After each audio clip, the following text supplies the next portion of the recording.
제가 이제 그때 투자했던 회사가 대부분 다 뭐 시장에서 관심이 없어서 결국은 언젠가는 다시 좋아질 가능성이 높고 주가가 안 오르는 경우는 극히 드물었던 것 같거든요.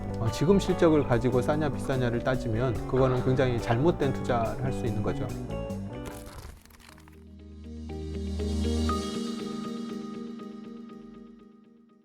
근데 주변 분들 만날 때 제일 많이 듣는 질문이 어떤 게 있을까요? 대표님 만나면 진짜 막 사람들이 제일 많이 물어보는 거. 이제 제가 만나는 사람들이 예. 약간 좀 한정돼 있다 보니까 제가 이제 자주 만나는 뭐 분들을 이제 또 계속 만나게 되다 보니까 또 이제 그런 분들이 제 성향을 또 어느 정도 잘 알고 아시죠? 있어서 뭐 책 얘기 많이 하고 있고 또 결국은 종목 얘기하는 거죠. 뭐 요즘 무슨 종목 관심이 있냐. 나는 이런 종목 관심이 있다. 그래서 그렇게 모여서는 이제 종목 이야기 막 활발하게 네. 하시고.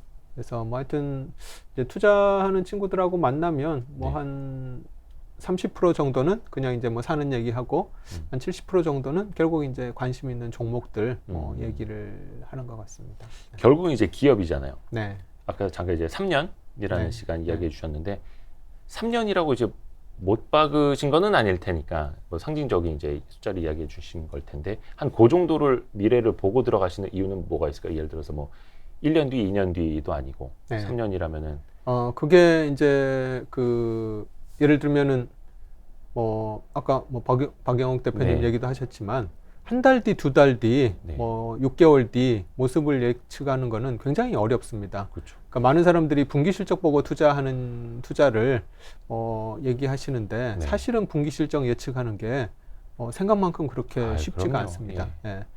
그리고 또 너무 먼 미래, 뭐 5년, 10년 후의 미래를 예측하는 그건 역시 뭐 10년이면 강산도 변한다는 얘기가 있듯이 세상이 어떻게 바뀔지를 알 수 없어서 그거 역시 너무나 어렵고요. 그래서 이제 제가 그냥 경험칙으로 보면 3년 정도가 적당하다고 생각이 돼서 그리고 이제 저뿐만 아니라 뭐 여러 대가들 같은 경우에도 3년이라는 얘기를 많이 하시더라고요. 근데 제가 이제 하여튼 한 20년 투자를 해보니까 이제 저 역시도 한 3년 정도는 내다보는 게 좀 가능하다. 예를 들면은 제가 작년에 투자했던 기업 중에 작년 코로나 사태가 한창일 때 이제 제가 참 좋은 여행이라는 여행사를 투자를 했는데요. 지금은 안 가지고 있습니다. 그러니까 말씀하시는데. 근데 이제 그때 투자를 했던 게 코로나가 언제 끝날지는 아무도 알 수 없는 거죠. 그렇지만 그냥 상식적으로 생각을 했을 때 3년 정도를 기다리면 코로나가 끝날 가능성이 꽤 높다고 생각을 해볼 수가 있고 이제 그렇다고 보면 그 당시에 이제 여행주들이 완전히 망할 정도의 수준으로 주가가 떨어져 있어서 3년 정도 지나면 사람들이 다시 여행을 하게 될 테고 그러면 이제 회사의 실적이 다시 올라오고 그러면 이 정도 가격에 사는 거는 뭐 충분히 싸다라고 이제 투자를 했는데 이제 그렇게 상식적인 차원에서 보면 3년 후에 어떤 모습일지를 내다보는 게 좀 더 쉬운 거죠.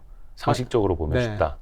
5년 후, 뭐 5개월 후에 어떻게 될지는 알 수 없고 10년 후에 어떻게 될지는 알 수 없어도 3년이면 코로나가 끝나고 여행을 다시 하게 될 가능성이 꽤 높다라고는 좀 합리적으로 좀 추론해 볼 수 있지 않을까.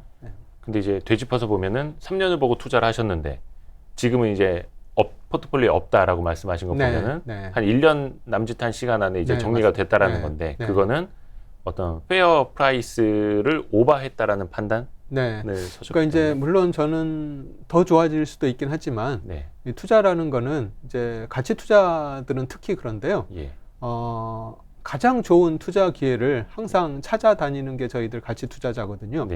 그래서 물론 참 좋은 여행이 앞으로 더 좋아질 가능성이 꽤 높다고 저도 생각을 했는데 예를 들면 과거의 여행하고 앞으로의 여행은 좀 많이 달라질 거라고 생각을 하는데 이제 그게 뭐냐면 일단 여행사들이 많이 망했잖아요. 그래서 이제 경쟁자가 많이 줄어든 상황이고 군소업체들. 그리고 또 소비자들이 3년 동안 여행 욕구가 뭐 억눌려 있으니까 그 여행 욕구가 폭발적으로 이제 나오게 되면 과거 그 어떤 해보다 더 많은 여행이 뭐 생길 가능성도 있는 거죠.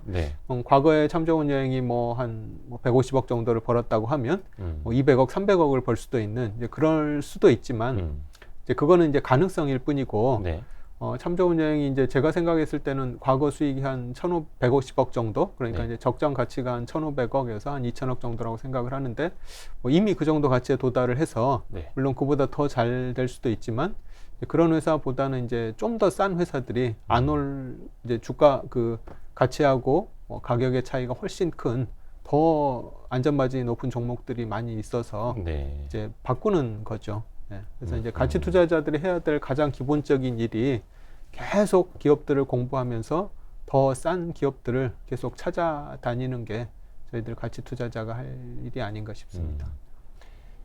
기업의 가치 그리고 현재의 가격. 그러려면 당연히 이제 미래 실적, 성장 이런 걸 이제 예측을 당연히 해야 될 테고, 기업 분석을 하실 때 좀 중요하게 보시는 포인트가 몇 가지 있을 거 아니에요. 예를 들어서 뭐 산업과 뭐 기업의 경쟁력, 뭐 실적 이런 거 너무나 당연한 거고, 그 외적인 것이 있다면 좀 어떤 게 있을까요? 그러니까 저는 이제 가장 기본적인 제 투자 컨셉이 네. 틀려도 괜찮아? 맞으면 대박이 이제 저희의 가장 기본적인 컨셉이거든요. 틀려도 괜찮은, 틀려도 괜찮고 맞으면 대박인. 그러니까 요 컨셉이 이제 그 모니시 파브라이라는 분이 예. 단도 투자라는 책을 네. 십몇 년 전에 쓰신 게 있는데, 단도 투자. 예. 그 책에서 이제 기본 컨셉이 잃더라도 뭐 그렇게 크게 잃지는 않고 네. 이제 따게 되면 크게 딸 수 있는 그런 투자를 하라고 하셨는데요. 이제 그런 컨셉하고 약간 좀 거의 비슷한 컨셉인데요. 예를 들면 참 좋은 여행이 사실은 그런 컨셉이었습니다. 왜냐하면 참 좋은 여행이 현금을 그 당시에 1,000억 정도를 들고 있었는데 네. 이 회사가 이제 고정비가 1년에 한 300억 정도 나가는 회사라서 네.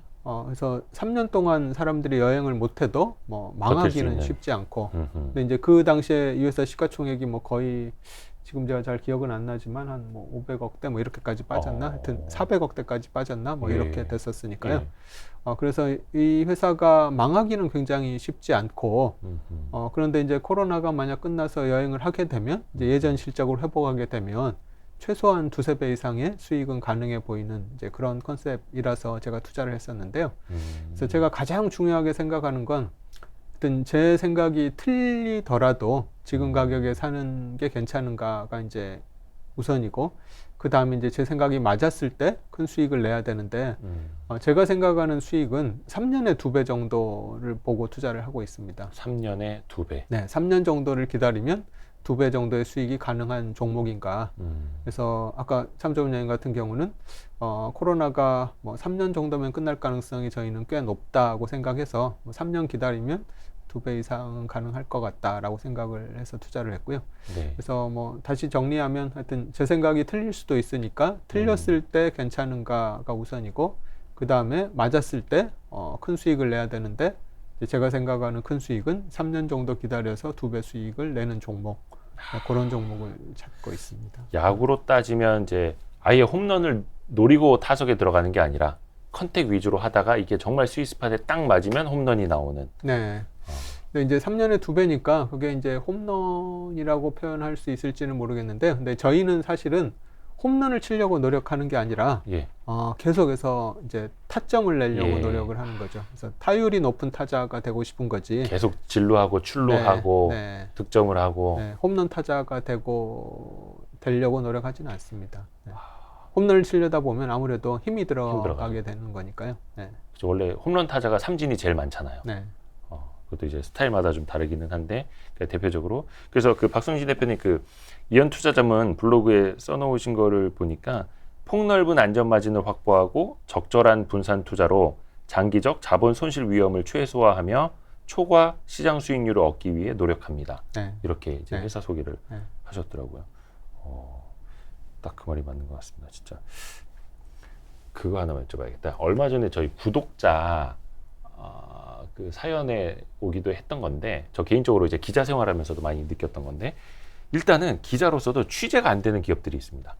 소통을 안 하는 기업들. 대표이사 인터뷰는 뭐 당연하고, 또 중소기업들은 IR 담당자가 없는 경우가 많잖아요. 인건비 하나라도 맡겨야 되니까. 그래서 뭐 재무 쪽 하는 직원한테 야 네가 IR도 해. 근데 전화는 잘 안 받고 계속 내려놓고. 그런 거에 대해서 이제 개인 투자자분들도 답답해 하시는 분들이 있더라고요. 뭐 몇 년에 뭐 리포트 한 번 안 나와. IR도 안 해, 기사도 안 나와. 그러니까 그런 기업들을 진짜 발로 뛰는 가치 투자자들은 어떻게 해서는 찾아낼 수는 있더라고요. 근데 막 세상은 안 알아줘. 그런 경우 혹시 없으셨어요? 저도 뭐 그런 기업들 꽤 많이 뭐 접했었고, 네. 뭐 투자도 하고 그랬었는데요. 네네. 그게 이제 사실은, 좀 장단점이 있는 것 같더라고요. 예를 들면 이제 기업들이 IR을 적극적으로 하고, 네. 많은 사람, 뭐 리포트도 많이 나오고 하면 사실은 또 다른 사람들이 다 아는 기업이 돼서 이제 어떻게 보면 뭐 투자 기회가 그만큼 사라진다는 단점이 좀 있을 것 같고요. 그 좋은 그 싼 가격이 있질 않았겠죠. 네, 네. 네, 역설적으로. 그리고 또 하여튼 이제 뭐 IR을 잘 안 하는 기업은 이제 사람들이 잘 모르니까 이제 그만큼 싸져 있을 가능성이 높아서 그래서 뭐 장단점이 좀 있는 것 같습니다. 근데 물론 이제 그 회사에서 주가 상승을 뭐 원하지 않는다고 표현을 해야 되나 뭐 그거는 뭐 제가 뭐 확실히 알 수는 지배구조 있을 수도 없지만 있고. 네. 하여튼 이제 그런 것 때문에 이제 그런 기업에 투자를 하면 좀 굉장히 오래 기다려야 되는 뭐 그런 또 리스크는 또 있을 수 있죠. 네. 이건 인간의 본성하고도 관련된 건데 내가 사기 전에는 아주 싼 값이었으면 좋겠고 내가 산 뒤에는 뭐 IR도 하고 소통도 하고 사람들이 알아줘서 제 값으로 좀 갔으면 좋겠는 게 사람의 마음인데 네. 그게 되게 안 될 수도 있대. 정말 좋은 기업이야. 실적도 좋아져. 근데 주가는 안 올라. 이런 케이스가 좀 있지 않나요? 이제 제가 경험을 해본 바로는 네. 기업 실적이 계속 좋아지는데 네. 주가가 안 오르는 경우는 네. 극히 드물었던 것 같거든요. 네. 가장 최근에 사실은 그런 경우가 은행 같은 경우가 아. 사실은 이제 그런 경우라고 좀 볼 수 아주 있는데 징글징글하죠. 예, 은행 실적이 뭐 정말 서프라이즈한 실적이 나오는데 사실 뭐 PBR이나 뭐 이런 관점으로 보면 사실 좀 굉장히 좀 말도 안 뭐 되죠. 좀 네. 싸거든요. 네. 그래서 이제 그런 은행 같은 그런 아주 예외적인 경우를 제외하면 사실 제 경험으로는 네. 기업 실적이 그냥 한두 분기 좋아지는 게 아니라 정말 1년, 2년 계속 좋아지면 네. 결국은 주가가 실적을 반영하더라는 게 이제 제 경험이거든요. 근데 안 그러는 경우는 어떤 경우냐 하면 네. 피크아웃을 하는 경우가 이제 실적이 좋아짐에도 불구하고 주가가 그만큼 반영을 안 하는 경우가 있더라고요. 안 그래도 그 여쭤보려고 그랬는데. 네. 근데 이제 그런 경우는 지나고 나서 보면 네. 그때가 피크아웃인 경우가 굉장히 많더라고요. 네, 그래서 아니 그러면 이게 네. 어떤 분들은 그런 말씀 하시더라고요. 모멘텀 위주로 플레이 하시는 분들은 야 피크아웃 치면 PER 2배든 3배든 아무 소용없는 거야 이렇게 말씀해 주시는 네. 분들이 있는데 굉장히 냉정하잖아요. 근데 아까 초반에 말씀하셨던 얘기를 돌아서 보면은 괜찮은 기업에 싼 주가란 말이죠. 근데 단순히 이제 우리나라는 뭐 수출 산업이니까 대부분 이제 사이클이 있기는 한데 심지어 반도체까지도 그러면 이거를 싸게 살 수 있는 기회는 분명히 맞는데 그러면 나는 지금 샀으면 최소한 아까 말씀하셨듯 3년 이상을 보고 석유화학이 됐든 조선이 됐든 다음번 슈퍼사이클이 돌아올 때까지를 그럼 각오하고 들어가야 되는 건가? 그 싸다는 게 예. 지금 이미 나와 있는 실적 대비해서 싸다고 투자를 해서는 절대 안 되고요. 지금 실적 대비 싸서는 안 된다. 네. 앞으로 3년 후에 실적을 대비해서 지금 싼가 비싼가를 따져야지 지금 실적을 가지고 싸냐 비싸냐를 따지면 그거는 굉장히 잘못된 투자를 할 수 있는 거죠. 말 그대로 피크아웃된 회사를 피크 시적의 실적을 가지고 싸다고 판단하는 우를 범할 수 있어서 네. 지금 싸 보이지만 내년 실적으로는 더 싸질 수도 있고 네. 내후년 실적으로 더 싸질 수도 네, 있으니 그런 기업을 찾아야 되는 거죠. 네. 그래서 3년 뒤에 실적 대비 현재 싸야 네, 된다. 그래서 이제 제가 찾는 기업이 이제 많은 사람들이 오해를 하는 게 가치 투자자들은 뭐 과거를 보고 투자하는 것처럼 오해를 하시는데 네. 사실은 가치 투자자들도 미래를 전망하기 위해서 굉장히 노력을 많이 합니다. 저 네. 같은 경우에도 기업의 미래 실적을 보고 투자하는 거지 그럼요. 네. 뭐 과거 기업에 뭐 이미 나와 있는 실적 보고 투자하지 않거든요. 그건 참고할 뿐. 네. 근데 이제 그 미래 실적이라는 게 너무 먼 미래는 이게 맞추는 게 불가능해서 그런 거보다는 한 3년 정도를 내다보고 투자를 하는데 네. 하여튼 올해 실적 뭐 지금의 실적보다는 3년 후에 실적이 더 좋아질 그런 기업을 저는 찾는 거지. 당장 지금 실적 대비해서 주가가 싸냐 비싸냐 이거는 제가 그렇게 크게 중요하게 생각하는 게 아닙니다. 네. 야, 명쾌해지네요. 네, 그래서 가장 중요한 게 싸냐 비싸냐도 중요하지만 네. 그 가치가 올해보다 지금보다 내년 내후년에 더 증가할 거냐 아니냐가 사실은 더 중요한 개념. 사실 중요하죠. 그게 네. 피크아웃 논란을 꿰뚫어보는 통찰이 될 수도 있겠네요. 진짜 중요한 말씀해 주셨습니다. 어떤 예를 좀 들어주실 수 있을까요? 그러면은 뭐한 2년, 3년 뒤에 가치가 높아질 것이다, 실적이 좋아질 것이다라는 보는 이게 뭐 너무 구체적인 걸 바라면 저희가 좀 실례 얘기는 한데 예를 들자면 좀 어떤 게 있을까? 뭐 네. 산업을 예로 들으셔도 될 이제 테고. 아까 얘기 드렸던 첨자운용도 마찬가지고요. 예. 작년에 저희가 이제 투자했던 기업 중에 네. 작년 이제 한 9월, 뭐 8, 9, 10월 요 무렵에 저희가 1년 한참 전에. 열심히 탐방 다니고, 예. 그다음에 공부를 했던 섹터가 예.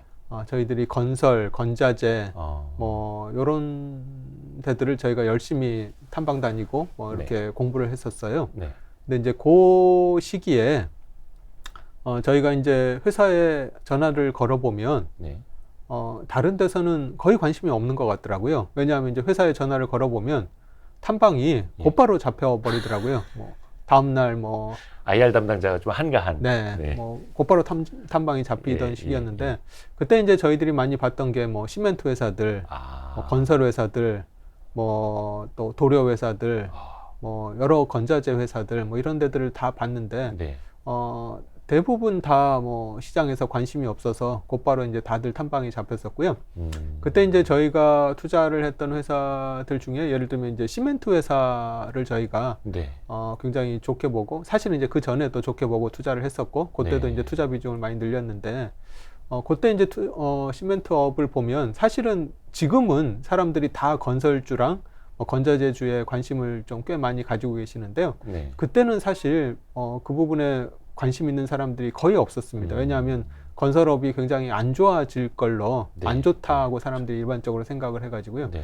근데 이제 저희가 조사를 해보니까 건설 업황 자체도 더 나빠지기는 좀 힘들고 좋아질 가능성이 꽤 높아 보이고 특히 이제 그 시멘트 건자재 회사들 같은 경우는 제가 굉장히 좋아하는 것 중에 하나가 플레이어가 줄어드는 산업을 굉장히 좋아하는데 산업이 구조조정되면서 네, 플레이어가 네.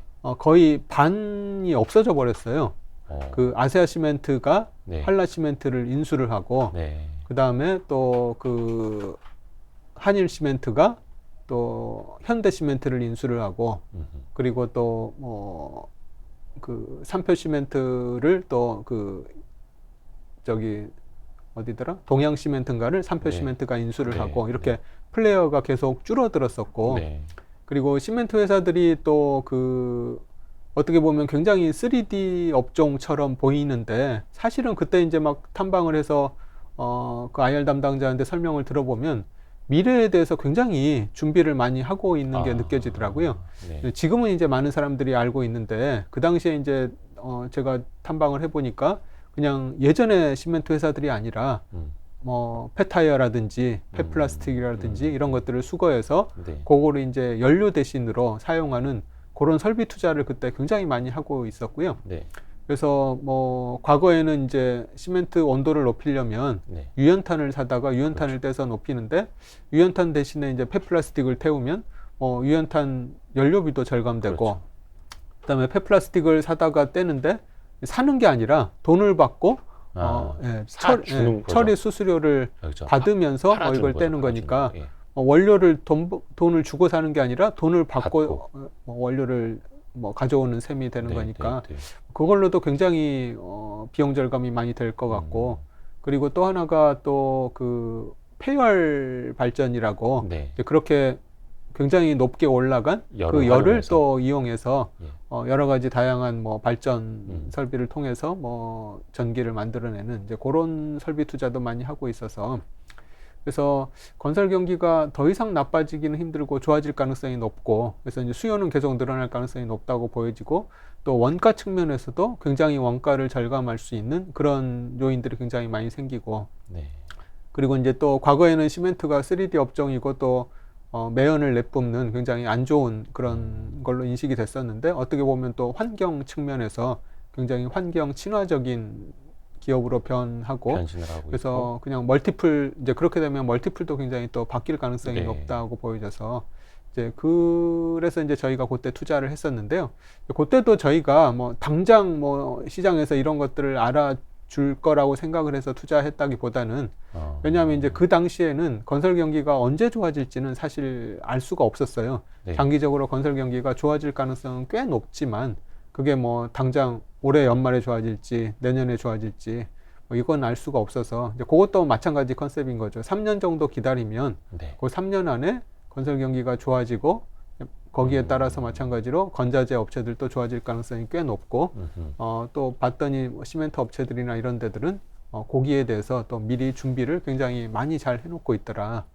그래서 제가 이제 그때 투자했던 회사가 이제 그때 이제 투자했던 거고 뭐 지금 투자하시라는 얘기는 아니고요. 이제 그때 엑시트를 지금 뭐 그거는 뭐 얘기 드리기가 좀 아, 그렇긴 한데 네, 네, 하여튼 알겠습니다. 지금은 그때 비해서 좀 꽤 많이 올라 그쵸, 있어서 그쵸. 네. 시멘트주 많이 올랐죠. 네, 그때 이제 제가 뭐 A 시멘트 회사를 투자를 했었었는데 네. 그 회사가 이제 제가 좀 그렇게 계산을 해보니까 네. 여러 가지 원가 절감이나 새로운 아. 수익원이나 또 향후에 건설 경기가 좋아졌을 때 얼마나 이익을 낼 것인가 계산을 해보니까 한 영업이익을 1,000억 이상은 낼 가능성이 꽤 높아 보인다고 생각을 했는데 네. 그때 시가총액이 뭐 2,500억, 3,000억 뭐 이런 3,000억도 안 되는 뭐 그런 수준이었거든요. 그래서 이거는 좀 너무 싸다고 생각을 해서 투자를 했었죠. 네. 그래서 많은 사람들이 어떤 기업의 밸류에이션, 네. 가치를 구하는 걸 굉장히 어려워하시는데 네. 사실 밸류에이션은 그냥 저는 상식으로 구하는 거라고 생각을 하거든요. 그 인더스트리를 잘 알면 예를 들면 참 좋은 여행이라는 여행 사업을 잘 알면 그 참 좋은 여행이라는 회사를 잘 알면 이 회사가 안 망할 가능성은 꽤 높다는 걸 어느 정도 짐작할 수가 있고 그리고 여행이라는 게 사람들이 뭐 그렇게 순식간에 이제 앞으로는 여행 안 하겠다 뭐 이렇게 바뀔 가능성은 꽤 낮다고 보여지고 또 시멘트도 마찬가지로 지금은 이제 정부에서 건설을 굉장히 좀 억압을 하고 있어서 잘 안 되고 있지만 언제까지나 그럴 수는 없으니까 그렇죠. 사람들이 어딘가에 들어가서 살 수 있는 지분이 있어야 되니까 결국은 언젠가는 다시 좋아질 가능성이 높고 거기에 비해서 시멘트 업체들이 또 그 플레이어 수도 줄어들고 원가 절감도 많이 하고 있고 또 친환경 기업으로 거듭나고 있고 이런 것들을 고려를 해보면 앞으로 지금보다는 향후 2, 3년 후에 더 좋아질 가능성이 높다고 생각해서 투자를 했던 거죠. 그래서 하여튼 밸류에이션은 그렇게 상식으로 투자를 하는 거라고 저는 생각을 합니다. 너무 어렵게 생각할 것 없이. 근데 지금 개인 투자자분들도 약간 고민이 그런 걸 거예요. 그러니까 작년 시장하고 다르게 작년에는 뭐 누가 투자를 해도 뭘 투자를 해도 다 버는 시장이었는데 올해는 그렇지를 않고 또 중장기적으로 봐야지 최소한 2, 3년 봐야지 하고 들어갔는데 뭐 최근에 뭐 카카오 네이버 이슈도 그렇고 NC소프트도 그렇고 그런 대기업들마저도 막 주가 변동성이 엄청 크지 않습니까? 훅훅훅 떨어지고 그러면 흔들릴 수밖에 없지 않습니까? 인간인 이상. 네. 내가 아무리 3년 후를 본다 하더라도 그럴 때는 어떻게 해야 됩니까? 이제 제가 아니라 워렌 버핏이 한 얘기 중에 네.